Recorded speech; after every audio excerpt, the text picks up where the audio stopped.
Hello, friends. Welcome back to GM Philosophy. I'm the GM Philosopher. Today, we are reacting to a content creation contest monster, a creature. And let me tell you about this real quick. In our Discord group, we run these content creation contests where GMs get together and they homebrew awesome stuff, and then the whole community votes on it. And today we are looking at Gemjaw Gullet, created by Kelph. This is an incredible creation. This was the award-winning creation. You're not going to miss this. Let's dive into it.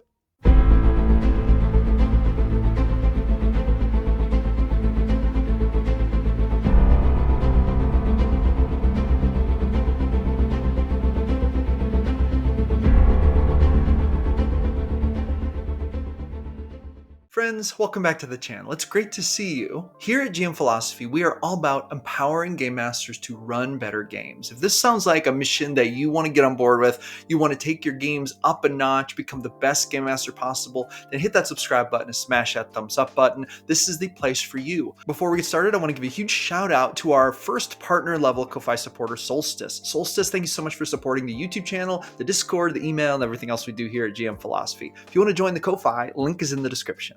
I also want to encourage you to download my free top 10 tips, GM tips ebook. This is an ebook that I have compiled of the top 10 best tips for game masters. In my past 20 plus years of running games, these are the top tips that have helped me to level up my game.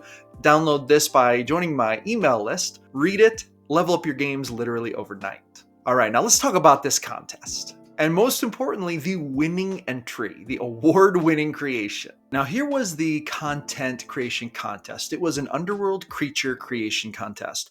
For this contest, creators were challenged to create their own worst nightmares, denizens of the deep, and dark regions such as Blackreach or the Underdark. And so without further delay, let's take a look at the creation that Kelph submitted that won this awesome contest. All right, now I'll be the first to say I have not yet even seen this. So this is my first time reaction. So we have Gemjaw Gullet. Looks like there's an image down here, which is pretty awesome. Look how big it is compared to the little dude there. Huge elemental, unaligned, armor class 18, natural armor, hit points 149, speed 10 feet. Wow, it's got a speed burrow 20 feet. Because it kind of looks like a mimic. It's like a cave mimic. It's kind of what it looks like to me. All right, strength of 20, dex of 8, con of 20, intelligence of 5, wisdom 14, charisma of 5. Wow, it's got 8, so it's definitely portable at least. Saving throws, con plus 9, wisdom plus 6. Okay. Skills, stealth plus 7. That makes sense. Damage vulnerabilities, thunder. Nice. Damage resistances, bludgeoning, piercing, and slashing from non-magical attacks. Damage immunities, poison, psychic. Condition immunities, charmed, exhaustion, frightened, paralyzed, poisoned, prone. Yeah, that makes sense. Okay, so it can't be charmed, can't be exhausted, can't go prone. Makes sense. Senses, dark vision, 120 feet, tremor sense 60 feet, passive perception 12. Yep, totally makes sense. Languages, understands Terran, but does not speak. That's pretty cool, actually. That's pretty thematic. All right, Earth Glide.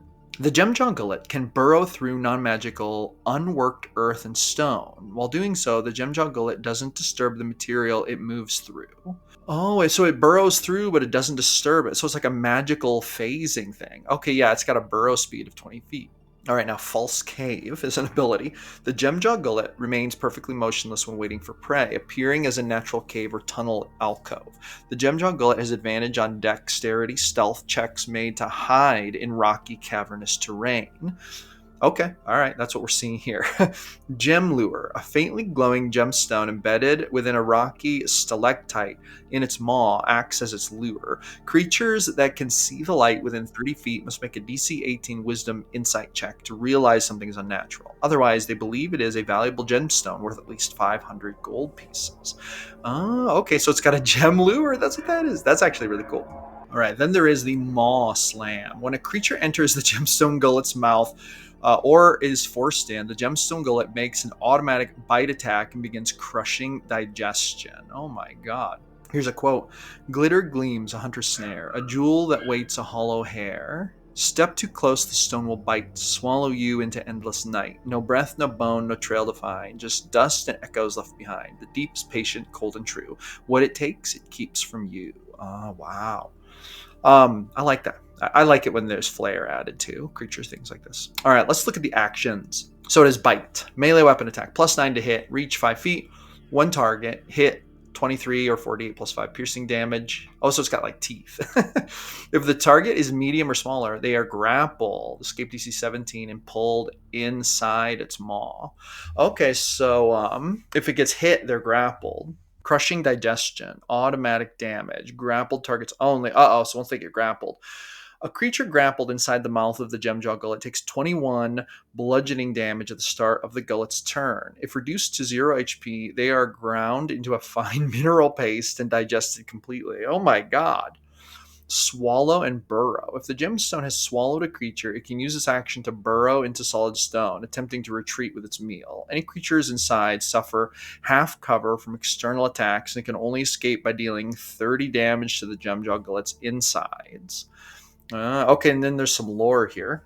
Lurking in the deepest tunnels of the Underdark and forgotten caverns, the Gemjaw Gullet is a living maw of stone and hunger. A native predator from the plane of Earth, it disguises itself as a natural alcove, its cavernous mouth hidden within the rock. At its center dangles a gleaming gemstone-encrusted stalactite, a lure too tempting for miners and treasure seekers to resist. The moment an unwitting explorer steps inside or reaches for the gem, the rock comes alive, its jagged stone teeth slamming shut to trap its prey in crushing darkness. Patient and methodical, the Gemjaw Gullet positions itself in high traffic tunnels, abandoned mines, or ancient ruins, carving out a space where it blends seamlessly with its surroundings. Remaining motionless for days or even weeks, it waits for the perfect moment to strike. Inside its grinding maw, victims are slowly crushed as the creature digests them, leaving behind only dust and shattered remains. My god. If threatened, it can sink back into the stone, vanishing from sight to reposition or ambush again. To those who know the dangers of the deep, the lesson is clear. If a gemstone gleams where none should be, it may already be too late. So first off, I have to say, Kelph, great job on this creation. The Gemjaw Gullet is absolutely amazing. It is definitely a scary creature. I love everything about it. I love how there's a gem that entices people inside of it. I think that's such a diabolical twist. I love the thematics of the abilities. There's Earth Glide, False Cave, Gem Lure, Maw Slam. I think that if I were going to run this creature, when it glided through the earth, I would have it cause like a minor earthquake, I think is what I would do just for fun. I also love the fact that it can like set up like basically at the edge of like a cliff or something and make itself appear like a cave. That is such a fun, like it is truly like a cave mimic. Actually, is there anything I would change about this creature? No, I don't think so. I don't think there's anything I would change. One really interesting thing about it is that it has 149 hit points, armor class of 18, relatively difficult to hit actually. That isn't like a crazy number of hit points. I feel like a level 3 party could probably defeat the Gemjaw Gullet relatively easily. But here's the problem. The problem with this creature is that it grabs one person and then it runs and it digests them. And once it's got you, it's hard to break out. And you take a lot of damage on every one of its turns. You take 21 bludgeoning damage at the start of its turn. So if you're a level 3 character, once it hits you, dealing an average of 23 points of damage, and then on its next turn, bam, you're getting hit with another 21, you might be down. If you're not down, you're very close to it. And once you go down, it basically digests you. It turns you into a fine mineral paste. So this is one of those like ambush predator creatures where it's going to grab a person and probably try to get out. Whether or not that person survives is completely dependent on if they had enough hit points to survive the initial bite. And, so in other words, were they already wounded or were they at full health? A level 3 character would probably have enough health to survive this, I think. Yeah, it depends on the class. Wizard might struggle, but there's an escape DC of 17. So, I'm assuming that's a strength save. So that's kind of a hard strength save to make unless strength is your primary, one of your primary proficient saving throws. So yeah. It's like an ambush predator grabs one creature and then, once it goes underground, they can't follow it. The players can't chase it through the earth because it glides and burrows through non-magical, unworked earth and stone. While doing so, it doesn't disturb the material it moves through. So it literally, being an elemental, it just glides through. They can't follow it. What are they gonna do? Get shovels and chase it? If it gets you, you're pretty much dead. And then what if it gets you and then it runs underground? You escape, but then you're underground. What are you gonna do? Is it gonna crush you? Are you gonna phase into the rock and be vaporized? So actually the implications of that are very terrifying.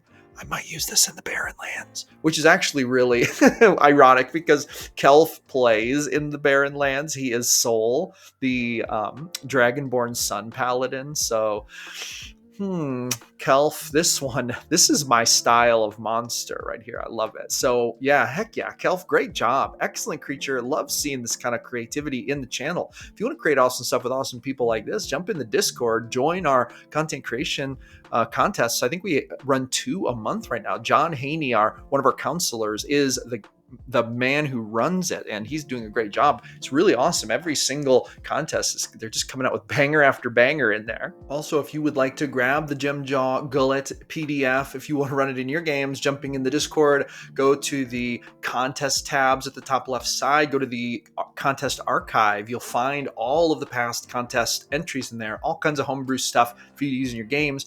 You can also find the events tab in our Discord. Join our events. We have weekly events, something going on just about every day. You can also find the official GM Philosophy event calendar. Link to that is in the description. And you can find our official GM journey list in the description, GM Philosophy/journey, gmphilosophy.com/journey. This is basically the 7 steps that we have resources for to help you go from 0 to hero on your Game Master journey. As I said before, we are all about helping Game Masters run better games here. That's the whole mission.